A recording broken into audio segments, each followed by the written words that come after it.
اللهم صل وسلم على سيدنا ومولانا محمد وبارك وسلم وعلى آل سيدنا ومولانا محمد وبارك وسلم وذرية سيدنا ومولانا محمد وبارك وسلم وأقارب سيدنا ومولانا محمد وبارك وسلم وأجداد سيدنا ومولانا محمد وبارك وسلم وأمهات سيدنا ومولانا محمد وبارك وسلم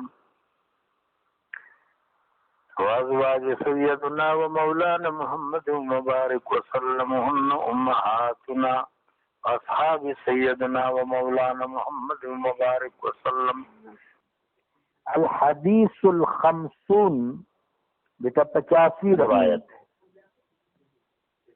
اخرج الدیلمی، حضرت دیلمی رحمت اللہ علیہ نے نقل کیا اپنی کتاب میں مسند میں ان ابی حریرہ رضی اللہ تعالی عنہ سیدنا ابو حریرہ عبد الرحمن بن صخر رضی اللہ تعالی عنہ قال رسول اللہ صلی اللہ علیہ وسلم کہ رسول اللہ صلی اللہ علیہ وسلم حبیب اللہ صلی اللہ علیہ وسلم نے فرمایا ان اللہ یبغض، بے شک، اچھا بچے جو یبغض کا لفظ ہے نا یعنی بغض کے معنوں میں بھی استعمال ہوتا ہے جی.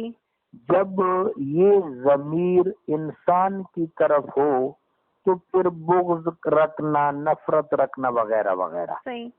لیکن میرے بچے اللہ تک یعنی بغض تو بندہ وہاں رکھتا ہے نا جہاں کچھ کر نہ سکتا ہو. صحیح. میرے بچے جہاں نقصان پہنچانے پر قادر نہ ہو تو وہاں بغض رکھتا ہے نا. صحیح. قلب میں ایک حسد رکھتا ہے، ایک ضد رکھتا ہے، ایک نفرت رکھتا ہے. میرے بچے اللہ تبارک و تعالیٰ تو ہر چیز پر قادر ہے.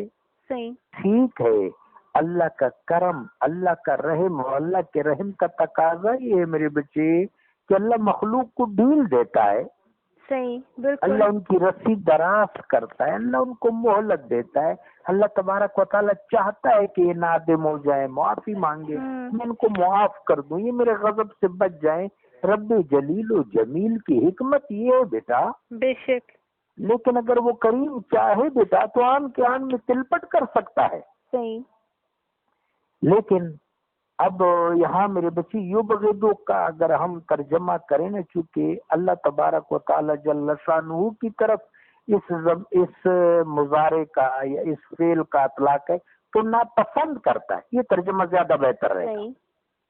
بچے ان اللہ یبغض، بے شک اللہ نامحبوب رکھتا ہے، ناپسند کرتا ہے. الآکل فوق شبعہ، بھوک سے زیادہ کھانا کھانے والے کو. یہ اگر دیکھا جائے یہ ہمارے ہاں اس سے پہلے بھی یہ معاملے رہے، آج بھی ہیں بچے. جی. چٹورے پن کو اللہ پسند نہیں کرتا. آدمی کو جتنی طلب ہو اتنا کھا لے، اور بیٹا بسیار خوری صحت کے لیے بھی اچھی نہیں ہے. صحیح بابا. ٹھیک، آدمی مقوی غذا کھائے، آرگینک فوڈ کھائے، معتدل اور متوازن غذا کھائے جو جسم کو تقویت دے، توانائی دے، آدمی کام کے لیے بھی تیار ہو سکے، عبادت کے لیے بھی مستعد ہو سکے. اور جو بچ جائے وہ اگر اللہ کے راہ میں صدقہ کر دے میرا بچہ تو کتنا اچھا ہے. بے شک. ان اللہ یبغض الآکل فوق شبعہ، بھوک سے زیادہ، بھوک سے اوپر کھانا کھانے والے کو اللہ پسند نہیں کرتا. والغافل عن طاعت ربی، جو اپنے رب کے اطاعت سے غفلت کرے اللہ اس کو بھی پسند نہیں کرتا. والتارک لسنت نبی، جو رسول اللہ صلی اللہ علیہ وسلم کی سنت کو ترک کر دے اس کو بھی اللہ پسند نہیں کرتا. والمغفر ذمتی، میرے بچے یہ لفظ ذرا تشریح طلب ہے. دیکھیے عام طور پر تو ذمہ اس کو کہا جاتا ہے نا جو مسلم قلمرو میں ہو. جی. یہاں مسلمانوں کی حکومت ہے، جس طرح پاکستان ایک ریاست ہے، ایک مملکت ہے میرے بچے، یہاں مسلمانوں کی حکومت ہے نا. یہاں ہندو بھی رہتے ہیں، سکھ بھی رہتے ہیں، عیسائی بھی رہتے ہیں. یہودی تو میرے خیال میں نہیں ہے، لیکن سکھ، عیسائی اور ہندو ضرور ہے. صحیح. اب بچے مسلم قلمرو میں اگر ذمہ کے ساتھ زیادتی ہو جائے اور کوئی اس کی سنوائی نہ کرے صحیح. تو حدیث میں میرے آقا نے فرمایا والمغفر ذمتی، جو شخص ذمیوں کی حق تلفی کرے اللہ اس کو ناپسند کرتا ہے. لیکن بچے ذمہ کا لفظ یہاں تک محدود نہیں ہے. ذمہ کا مطلب ہے جس کا کسی نے ذمہ لیا ہے. بیٹا ایک آجر نے اجیر کا ذمہ لیا ہے. بیٹا ایک کارخانہ ہے، مثلا اس کارخانے کا ایک مالک ہے، اس میں 500 لوگ کام کرتے ہیں. کوئی مزدور ہے، کوئی لیبرر ہے، کوئی ٹیکنیکل ہے، کوئی مینیجر ہے، کوئی کیا ہے کوئی کیا ہے. بیٹا یہ سب اس صنعت کار اور کارخانہ مل کا جو مالک ہے ان کا ذمہ ہے. یہ اس کی ذمہ ہے. یہ جو اجیر ہے بیٹا اس آجر کی ذمہ ہے. اب اگر وہ ان کی حق تلفی کرے گا تو اللہ اس کو ناپسند کرے گا. بلکہ بیٹا جس کا ہم نے ذمہ لیا ہے، مثلا گھر میں جو ملازم ہے بیٹا وہ بھی تو ہمارے ذمہ پر ہے نا، وہ ہماری رسپانسبلٹی ہے. جتنی ممکن ہو سکے اس کے ساتھ شفقت کرنا. لیکن بچی یہ جو معاملہ ہے یہ یہاں تک بھی نہ پہنچے کہ اگلا آدمی پھر اپنی ذمہ داریوں سے غفلت برتے. میرے پیارے بچے ہر چیز میں اعتدال اور بیلنس کا ہونا بہت ضروری ہے. مثلا حکمران اگر لوگوں سے بے تکلف ہو جائے تو ظاہر ہے بیٹے اس کا جلال تو ختم ہو جائے گا. اس طرح ایک استاد اگر اپنے شاگردوں سے بے تکلف ہو جائے تو ان کو سکھا نہیں سکے گا. باپ اگر اپنے بچوں سے، ماں اگر اپنے بچوں سے اتنے بے تکلف ہو جائے کہ دوستانہ سطح پر آ جائے تو ظاہر ہے بیٹے ان کی تربیت نہیں کر سکیں گے. تو ان تمام چیزوں میں بیلنس کو روا رکھنا ضروری ہے. والمبغض عطرت نبی، اور جو شخص رسول اللہ کی عطرت سے، رسول اللہ کے اہل بیت سے بغض رکھتا ہے اللہ بھی اس سے بغض رکھتا ہے. رسول اللہ صلی اللہ علیہ وسلم کی عطرت سے بغض رکھنے والوں کو اللہ بھی مبغوض کر دیتا ہے. اللہ کے نزدیک وہ مبغوض ہوتے ہیں. یہ بات واضح ہوگی بچے. والمؤذی جیرانی، اور جو شخص اپنے پڑوسی کو اذیت دیتا ہے، جار کو، نیبر کو، اپنے پڑوسی کو اذیت دیتا ہے اللہ اس کو بھی ناپسند کرتا ہے. بہت چشم کشا روایت ہے میرے بیٹے. اچھا بابا، جس طرح ہم ابھی اس زمانے میں جو لوگ تو اہل بیت کے زمانے میں تھے اور انہوں نے ان کو یہ تکلیف دی وہ تو سمجھ آتی ہے.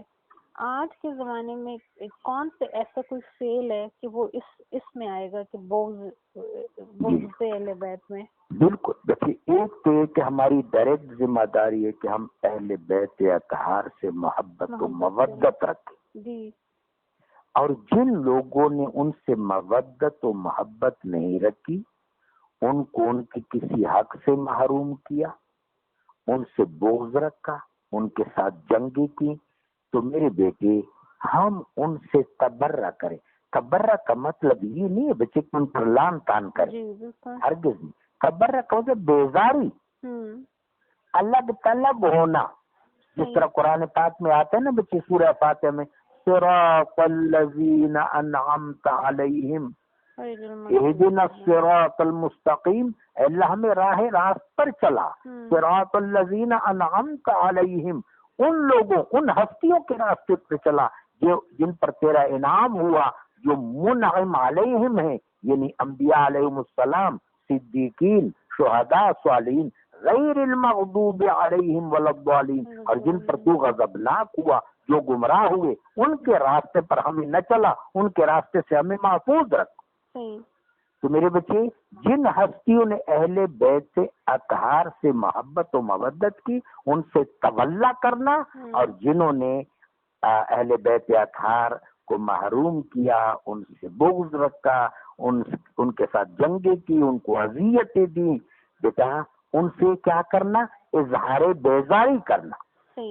یہ آج کل میں سمجھتا ہوں صحیح طرز عمل ہوگا. کیونکہ بابا اس میں بھی تو مسئلہ ہے نا کہ آج کل جو یہ فرقے ہیں ان میں بعض جو صحابہ ہیں بڑے بڑے جو سابقون الاولون ہیں ان کو بھی جو مطلب بعض اہل تشیع ان کو بھی مختلف چیزوں میں بیٹے وہ میں آپ کی بات سمجھ گیا ہوں بیٹے. اب جس طرح باغ فدق کو لے لیں جی باغ فدق حضرت ابوبکر صدیق رضی اللہ تعالی عنہ کے پاس اپنی دلیل تھی. گو کہ وہ روایت شاذ ہے بچے, روایت وہ شاذ ہے کہ نحن معشر الانبیاء لا نورث, اس کے راوی صرف حضرت ابوبکر صدیق ہیں رضی اللہ تعالی.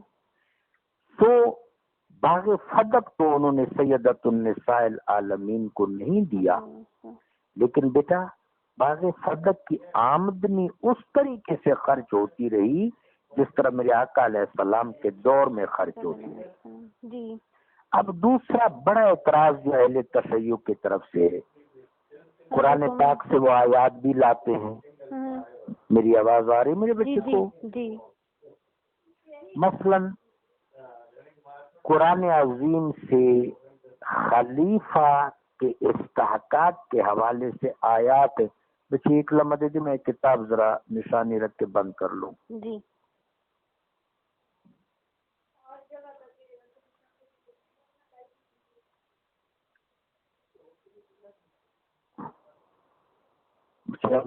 ذرا ہولڈ کر لو میری پیاری بیٹی, بس صرف چائے لا دو, کھانا نہیں کھانا, اونلی چائے لا دو. اچھا بچے کیا کہہ رہا تھا؟ خلافت کی بات ہو رہی تھی, خلیفہ کی. بچے ان کا موقف یہ ہے, اور یہ موقف صرف اہل تشیع کا نہیں ہے, علماء اہل سنت میں سے بھی بلکہ صوفیاء کرام میں سے بھی کئیوں کا یہ موقف ہے بیٹا. قرآن عظیم میں خلافت کے استحقاق کے حوالے سے علم اور شجاعت کی بات ہے. ظاہر علم اور شجاعت میں سیدنا علی کرم اللہ تعالی وجہ الکریم بہت سربراہ تھا, اور پھر کئی مواقع پر نبی کریم صلی اللہ علیہ وسلم نے ان کو اپنا خلیفہ بنایا. مثلا جب رسول اللہ صلی اللہ علیہ وسلم تبوک جا رہے تھے تو آپ نے اس طرح فرمایا, انت منی بمنزلت ہارون لموسیٰ, آپ میرے لیے ایسے ہیں جیسے موسیٰ علیہ السلام کے لیے ہارون تھے. اس طرح بیٹا غدیر خم کے موقع پر میرے آقا نے فرمایا, من کنت مولاہ فہذا علی مولاہ. ایسے اور 50-60 مواقع ہیں بیٹا, یہ روایات زیادہ ہیں. آپ اس کتاب میں بھی یہ روایات کو ملاحظہ کر رہے ہیں بیٹے, سیدنا علی اور اہل بیت کو مقتدی اور پیشوا کے طور پر میرے آقا و مولا علیہ السلام بیان کر رہے ہیں. ٹھیک ہے میرا بچہ.